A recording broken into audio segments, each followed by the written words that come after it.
galera, tá entrando no ar a nossa primeira edição deste sabadão, como sempre com muitas informações para vocês. Então já chega, ó, deixando o dedo no like no começo do vídeo que me ajuda bastante. Tá chegando pela primeira vez? Se inscreva aqui no canal, ative o sininho das notificações e me siga lá no Instagram. Nós gravamos de 2 a 3 vídeos por dia aqui no canal e vocês vão ficar sempre bem informados de tudo que rola no Vascão. Beleza? Dito isso, vamos para as informações. Só lembrando a vocês que hoje temos 3 jogos importantes para quem é bom de palpite aí. Corre na 1xBet. Tem Brasil e México às 4 da tarde e à noite temos Grêmio Estudiantes e temos também Internacional e Delfim. Olha que jogos bem bacana aí para vocês se divertirem e apostar. O link da 1xBet está aqui no primeiro comentário fixado do vídeo. Eles são a maior do planeta, nossa parceira aqui no canal desde 2020. Clicando e se cadastrando lá, vocês podem estar fazendo as suas apostas e quem usar a palavra promocional Futebolaco com temudo e no final, eles dobram o seu primeiro depósito. Mas é só no primeiro depósito. Não esqueça de usar a palavra promocional. Além de apostar com segurança e tranquilidade na maior do mundo, vocês ajudam demais o meu trabalho. Esse parceiro comercial é fundamental para o Futebolaço continuar no ar. Então, se você gosta do meu trabalho, me dá essa moral se cadastrando no link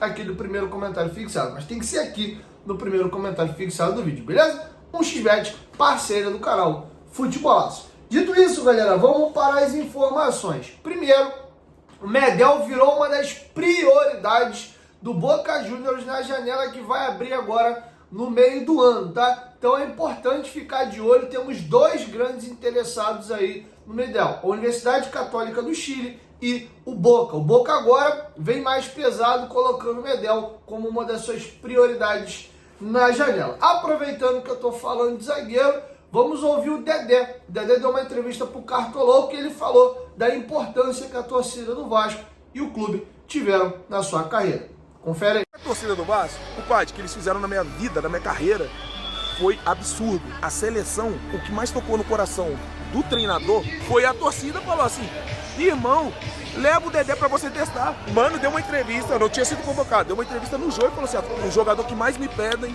é o Dedé. E isso em prol da torcida do Vasco. A torcida do Vasco é foda. Bom, e uma curtinha aqui também, tá? Dia 22 de junho tem Vasco e São Paulo e a CBF mudou o horário da partida. Ao invés do jogo começar às 9, ele vai começar às 9h30, tá? Você que está se programando para ir pro jogo, já se organiza aí, beleza? Caminhando para a reta final, o programa F90 fez um debate sobre a crise vascaína, a goleada por 6-1 para o Flamengo, os protestos no CT e comentaram também a modificação tímida que até aqui o presidente Pedrinho fez, que foi apenas dentro das suas medidas até aqui, pelo menos, anunciar o Felipe como novo diretor técnico, tá? Então o debate está interessante, são pontos de vista diferentes, fala um pouco da crise junto a 777 também. Quero que vocês prestem atenção aí e tirem as suas conclusões. Confere aí. Uma coisa, e você não tem como tirar do sentimento do torcedor depois de um 6-1 que é dolorido, e além do 6-1, tem passado o Vascaíno nos últimos anos, que ele tem visto do clube, apoio nunca tem faltado ao time, São Januário está sempre lotado, o Vascaíno é um torcedor que acompanha muito o Vasco, isso aí não dá para se falar uma vírgula em relação ao comportamento do torcedor do Vasco, 0. Agora, esse grupo que foi lá hoje, essa intimidação, Edu, o problema do Vasco hoje é o quê? Tá faltando cobrança ao grupo de jogadores? É o trabalho que está sendo mal feito? O Vasco está voltando a ser modelo associativo, que daqui a pouco a gente não sabe na justiça que pode voltar. Foi a 777 que foi um caso muito mal pensado, foi vendido uma situação que jamais foi verdadeira para o torcedor. Eu acho que tem uma série de situações aí para tentar explicar porque o time está nessa condição. Depois de um 6-1 para o Flamengo. Não tem como tirar do contexto disso tudo que a gente está vendo o 6-1 do Maracanã. Claro que tem um peso. Agora, eu não acho que intimidação, baixa o vidro aí, ô fulano, coloca o dedo na cara de um, ô fulano, coloca o dedo... Tem que jogar, aqui é o Vasco, tal. Os jogadores sabem o lugar que eles estão. Se os jogadores não têm uma capacidade técnica para jogar no Vasco, é uma outra história. Agora, desrespeito ao Vasco, se tem alguém lá fazendo corpo mole, querendo ir embora do clube, tem agora o presidente, uma diretoria que teve o Felipe agora, né, Zé, que é o novo diretor, né? já tava o Pedro Martins. Ele vai mandar? Ele vai fazer alguma coisa? Felipe? Então, Vai ser assim? Vai? O diretor diretor. não vai fazer nada? Sim, pode fazer? Diretor técnico. Então, o Álvaro Pacheco foi Presidente contratado. colocou. O técnico acabou de chegar e tomou 6x1, ele foi contratado pela 777. Sim. Né? Então, imagina que ele tem as preferências dele, jogador que ele gosta, que ele não gosta. Sim. Não sei Então, o quê. mas até agora eu não consigo entender esse imbróglio, né? Porque o que a gente escuta é o seguinte, o Pedrinho não tem voz ativa. Não pode... tem uma liminar que dá direito agora. Aí a 777 falou que vai entregar... Entrou com uma liminar também, as questões de... Fechou a torneirinha do judiciais, dinheiro. Estão fechando lá Dinheiro, porque Pedro. não tem. Aí coloca o Felipe. Como é que vai ser o dia a dia do Felipe? O Felipe vai dar... Porque assim, pelo que você entende, diretor técnico, até onde vai essa questão técnica? vamos Ele supor, vai no vestiário? e até dos mais simples, né? Vai Vai fazer questionar, meio de campo, vai questionar alguma coisa. Vai questionar jogador? Vai questionar treinador? Então, pra quem eles respondem? É isso que é a bagunça. O Vasco me parece a deriva, né? O Álvaro, o treinador que chegou agora, ele vai falar com quem? Eu falo com quem? Com quem me contratou? Falo com o Felipe, eu falo com o Pedrinho ou eu falo com o pessoal da 777? Eu não falo com ninguém, faço o meu trabalho aqui, eu faço Mas ele vai precisar de jogador. Você precisa direcionar. Então, mas aí, por exemplo, o Felipe chega agora, bate lá na porta do Álvaro, do treinador, e fala, quero conversar com você. Aí o Álvaro fala assim, Quem é você?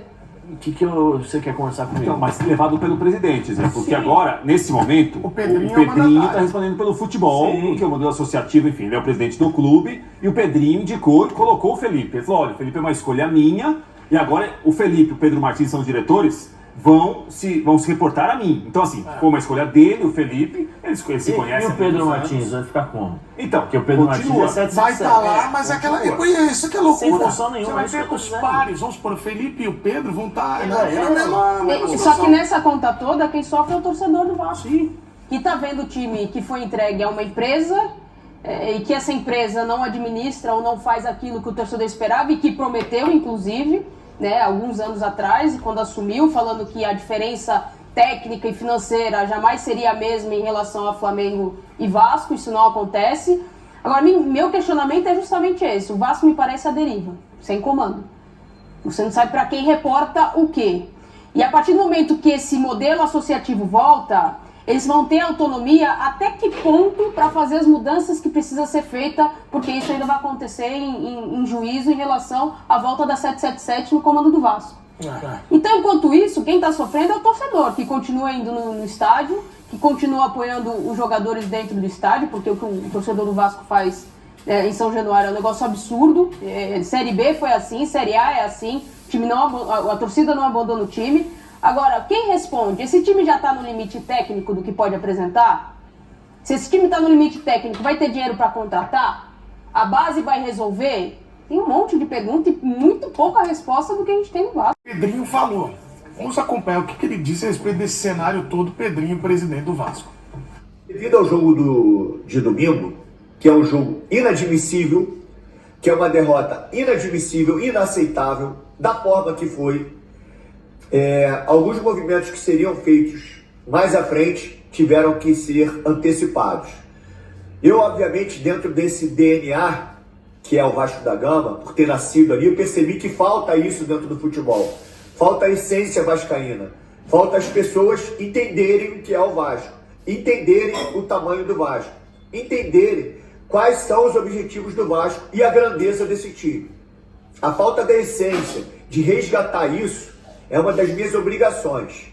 E devido ao resultado de domingo, esse resultado que não tem explicação, eu tive que antecipar alguns movimentos. Então, o Felipe se torna diretor técnico ao lado do Pedro Martins como diretor executivo de futebol. E os dois vão se reportar a mim com relação ao futebol. Esse foi um dos movimentos, de outros movimentos que vão acontecer. Só para dar uma satisfação para você, torcedor vascaíno. Eu queria entender Quem faltou com a essência do Vasco? Não, ele tava falando que, por exemplo, o Pedro, que acho que é o que dá a entender, os caras da 777 não tinham a essência do vascaíno por ser depois Eu entendi outra coisa. Eu entendi outra coisa. Eu entendi que, Vocês inclusive, entenderam? ele se refere aos jogadores, sem citar os jogadores. Exato. Ele não fala qual jogador. É, então, é uma Quando leitura ele faz válida. esse movimento, né, o você meu olha, modo de ver aquele jogo é de errado. domingo, talvez ele estava pensando mais à frente, colocar o diretor, já trouxe um agora, Sim. que é alguém que ele conhece, que tem amizade com ele há muito tempo, que é o Felipe, e o que dá a entender, a interpretação de cada um, Pra mim, ele vai falta os mexer no elenco, jogadores. vai Pra mexer mim- nos jogadores. Pra mim, quando ele fala faltou essência, pra mim não são os jogadores. Felipe Coutinho é essência vascaína. Só que assim, é um discurso em conflito, né? Porque pros torcedores ele falou assim, não cobram os jogadores, deixa que me cobrem, deixa que eu falo com eles, e ao mesmo tempo você joga do jogador pra torcida, porque o que eu entendi também. Eu também entendi isso. Foi pros jogadores, nesse sentido. Agora, Pedrão, um abraço pra Um abraço você. para Pedro. Quem é a culpa? É, Você fala pra mim. tá no spa, fazendo... Mas quem como é tem que é a aquele culpa, negócio? Zé Elias?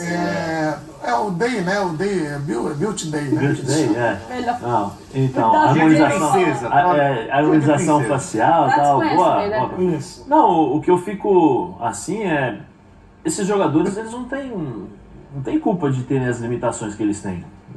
Você tem que cobrar quem contratou. O problema é a formação do elenco. Formação do elenco. Porque assim, 777, mas a 777, né? Ela entregou um dinheirinho pra eles lá. Sim, não, ele Entregou tem dinheiro. com o cara. O Alexandre Matos, em 3 transações, se eu não me engano, fez 100 milhões. Em 3, ele fez um contrato com o David não jogou em lugar nenhum. Aí ele vai lá e coloca uma cláusula contratual que se o David joga 5, o Vasco é obrigado a comprar. Peraí. Tem que cobrar esses caras que montaram o elenco. Porque assim, o Medel final de carreira, vem pro Vasco, luta e tal. Tem as limitações. Como é que é o God of Zero? Maicon. Ele já tinha limitação no Santos. Teimoso da Vila adora. Né? Ele tinha limitação no Santos. Saiu do Tem São um Paulo. vascaíno por aqui que também gosta muito dele. Saiu do São Paulo, eu particularmente, na época, eu acho que eu até fazia rádio ainda, a gente trabalhava na rádio. Eu acho que o Maicon tem os seus limites em relação à questão técnica, velocidade, você vê os outros jogadores também. O Payet é bom jogador, mas o Payet não pode jogar sozinho. O Edmundo cornetou o Payet. Sim, mas se escondeu na hora mais decisiva, Mas não sei ano o quê. passado, com algumas bolas Mas ele você vê salvou como- o Vasco na temporada passada. Mas que é parceiro do Pedrinho. Aí Aí vai falar, Payet não tem essência Não vascaína. dá pra colocar tudo mas na o que conta do o que eu cara. acho assim, o elenco do Vasco é limitado. Ele é limitado. Falou aí, não sei o que aconteceu. Não, sabe sim. Perderam na bola, jogaram contra um time que é muito bom, que tem um ótimo treinador, que é bem treinado, independente das opiniões ou não. Ele é bem treinado, porque os caras sabem exatamente o que eles precisam fazer dentro de campo, entendeu? E a qualidade é infinitamente superior à do Vasco. A única coisa que o Vasco poderia fazer é o seguinte: fecha, joga fechadinho, como o Bubu gosta, né? O ídolo do Bubu, aquele Mourinho, o ônibus ali atrás, né, o contra-ataque, deixa o Payet e o Verratti ali na frente e não se arrisca. É isso que acontece. Que deveria ser. Você vê que a gente feito, está falando, né? cada um Agora tem não seu dá. argumento e as coisas vão só aumentando, né? A gente vai somando. Mas quem está em casa, você que é vascaíno, eu sei que você está pensando isso aqui. Mas e aí, o que vai acontecer? Qual é a saída? Eu acho que assim, o torcedor... Qual a saída? Eu acho que Vocês têm saída o pra isso? torcedor vascaíno está cansado de olhar para o time, está cansado de começar, de olhar o elenco, falar assim, vamos começar o ano, vamos ver, vamos fazer uma projeção, o que a gente pode imaginar, porque o torcedor cria Claro, ele faz. uma série de expectativas. Aí começa o ano, De novo. Vamos lutar para não cair. De novo, eu queria saber há quanto tempo o torcedor vascaíno está falando assim, quando é que eu vou entrar para ganhar? Quando é que eu vou ser favorito? Não do Campeonato Carioca. Campeonato Carioca, a gente sabe que um dia chega, outro dia não, e é legal para sair da fila, é legal para valorização e tal, mas assim, ganhar o Campeonato Carioca, beleza, mas agora eu vou pro Campeonato Brasileiro, eu vou brigar para chegar nas 4 primeiras, vamos dizer assim, porque tem muito competitivo o campeonato, mas pelo menos lutar lá em cima. Uma vaga O que eu fico questionando, Bubu, é o seguinte: você acha que qual caminho é mais fácil de acontecer? O campo salvar ou a organização ser melhor e salvar o Vasco? Na organização não vai salvar nada. A única coisa que salva o Vasco é a sua torcida. Já há um bom tempo, quem carrega, sustenta esse time, O ano passado não foi rebaixado, foi na última bola, né? Praticamente, né? O do Serginho Moldávia. Exatamente, né? Você acompanhei, faz 181 dias, né? Acompanhei muito, faz 181 dias que aconteceu esse jogo. Mas depois disso aí, o que aconteceu? Então, por exemplo, assim, o Vasco, nos últimos anos, eu posso falar quase que décadas, ele teve um intervalinho ali, 2011, ganhou a Copa do Brasil, 2012 fez uma boa campanha na Libertadores, no Brasileiro e tal. Então, um pouquinho 2011 e 2012, mas são quase 2 décadas de sofrimento que a torcida do Vasco que tem carregado, sustentado esse clube. Né? Então, quando eu era garoto, e o Vasco era uma superpotência do futebol brasileiro e sul-americano, o Vasco revelava muito jogador. Quem são os maiores artilheiros da história do Campeonato Brasileiro? Vai falar, Roberto Dinamite, Romário, Edmundo. O Vasco produzia, fazia... A gente tem o Pedrinho agora, o Felipe e tal. São pratas da casa do Vasco. Então, assim, o Vasco lucrava muito com uma base muito forte, que tinha essência vascaína, né, e tal. E isso se perdeu. O Vasco, você pegar lá, o Fluminense tem xerém, o Fluminense tem no Rio de Janeiro, o Fluminense revela jogadores, o Flamengo tá revelando um monte, vendendo, ganhando muito dinheiro vendendo jogador. Então, isso é uma coisa que acho que, por exemplo, o Pedrinho e a administração do Vasco, precisa fazer de novo, fazer o Vasco voltar a ser uma potência. Olha o Palmeiras está sendo endinheirado, ganhando muita coisa, mas está produzindo jogador talento há quase 10 anos. A menor base do Brasil, para mim, é do Palmeiras. Pra mim também. Né? Então, o Vasco precisa, primeiro, coisas que essas são coisas que dá pra fazer. Pega a garotada, treina ali, faz um trabalho bacana, você vai produzir talento. Felipe Coutinho, que pode voltar pro Vasco agora, é um raro exemplo de craque que saiu do Vasco nesse século e que venceu lá fora, assim, em alto nível, entendeu? Então tem coisas assim que dá pro Vasco fazer a médio e longo prazo. Voltar a produzir talento, a formar craques, para ter essa essência vascaína. Hoje a gente tem no Brasil um recorde de estrangeiros. Vai ser difícil estrangeiro ter essência de qualquer clube, essência do Corinthians, essência do Santos, essência do Flamengo. Ele vem aqui por causa do financeiro. O cara tá aqui porque é profissional. Mas até mesmo jogadores hoje em dia. Respeitar o clube, ele tem que fazer o seguinte: ele respeitar o clube. Você vai querer que o Galdames tenha essência vascaína, o Esforça tenha a essência vascaína. Eu aplaudi a contratação do Esforça. E o Boina que chegou. O Boina, não. O cara acabou de chegar. O cara vai conhecendo o Vasco. Mas eles têm que entender a grandeza de um time. Tem que entender. O Paier, por exemplo, é um cara que se comunica muito bem com a torcida do Vasco, desde a chegada, um cara... Mas você acha que eles não entendem, Hugo? Então, a crítica do Pedrinho é essa daí. Só que, por exemplo... Na direção, mas eu entendo o que vocês falaram. A minha questão não é nem entendimento, é limitação. Entender que eles estão jogando num time grande, eles sabem. Você entende, eu também. O problema são as limitações. Põe os caras da torcida do Vasco, da TOV, põe lá pra jogar. São todos vascaínos com essência vascaína. Não vai resolver. Contratar jogador de alto nível, especialmente se for estrangeiro, claro. O cara não vai chegar aqui do nada e vai... O grande problema, eu acho, do Vasco, quando você está falando sobre questão de futebol amador, né, de base e tal, o grande problema é que se o Vasco revelar um menino de 16, 17 anos, antes de chegar no profissional ele já está vendido. Mas isso é todo mundo. A necessidade, então, mas assim. Não, o Flamengo não. O Flamengo vem do Vinícius Júnior, o Paquetá, mas o Flamengo, mas é diferente. 18, 19, mas o Vasco vendeu o jogador no ano passado. Jogou o Campeonato Sul-Americano de Júnior. É verdade. O cara tinha feito 4 meses de jogador. 4 meses depois jogou um Sul-Americano, o campeonato. Acho que foi Sul-Americano. O volante já foi vendido. Mas o Douglas. Se ele fizer isso, ele vai ganhar dinheiro. A roda começa a girar. O clube começa... Mas o problema é qual é a formação, como vai ser formado. Porque esses meninos, quando eles chegam na base do Vasco, já tem empresários. Esses meninos, quando eles fazem os contratos, e aí se você conversar com quase todos os presidentes, eles vão fazer isso. A gente tem que ceder um percentualzinho pro empresário, tem que ceder um percentualzinho para fulano pro pai, porque é o dono do jogador e tal. Quando eles chegam, por exemplo, o Vasco vai ganhar um jogador que vai vender por 45 milhões. Aí já tem aí 10%, 20% às vezes do empresário, 30% daquele ali e tal. É uma situação que, infelizmente não, tomara que o Vasco consiga fazer isso, né, para sair do... Mas aí eu vendo 40 milhões, no dia seguinte tem uma enxurrada de protesto, uma coisa que paga, que vai mais da metade do dinheiro que ele recebe, provavelmente é o que vai receber, vai ser obrigado a pagar as dívidas. Mas é um passo. Olha o Atlético. É um passo você começar pela base, porque a tua estrutura e é onde faz você revelar jogadores quando você não tem poder aquisitivo para comprar esses jogadores. Por mais que você coloque com 16 anos para jogar no profissional e depois vai atuar só até os 18, mas você tem uma margem ali para aproveitar o jogador. Só que isso vai gerar financeiramente. Se você não tem uma estrutura de clube, Não adianta. Olha, o Atlético Vai viver Paranaense quebrado. é um grande exemplo. Hoje tem o Fortaleza aqui, final da Copa do Nordeste. Onde é que vai passar a Copa do Nordeste?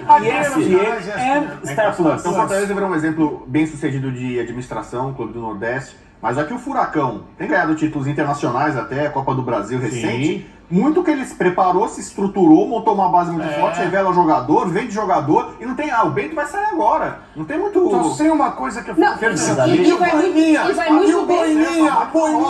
ali Como vocês tem acham que tá o Boininha em casa vendo o desesperado. F90? Ele tá desesperado. Ajeita a boi e me ajeita aqui. Não, mas acho que ele pode melhorar o time, Edu. Ele tem pouco tempo, né? Obviamente o cartão de visitas foi o pior possível, né? A estreia foi muito ruim. Agora, é um começo de trabalho em que ele certamente, em algumas situações, o Pedrinho falou, né, e mal comparando, em relação a, olha, eu pensava em mexer em algumas coisas mais pra frente, não, vou antecipar algumas mexidas. O Álvaro Pacheco também vai fazer isso. Bom, galera, então é isso. Quero te ouvir. Deixa a sua opinião aqui embaixo nos comentários. Assim a gente encerra a nossa primeira edição. Logo mais eu chego com a segunda do dia, beleza? 1, 2, 3, futebolaço. Tamo junto, família. Qualquer momento de que volta, nós estamos juntos. Valeu, fui!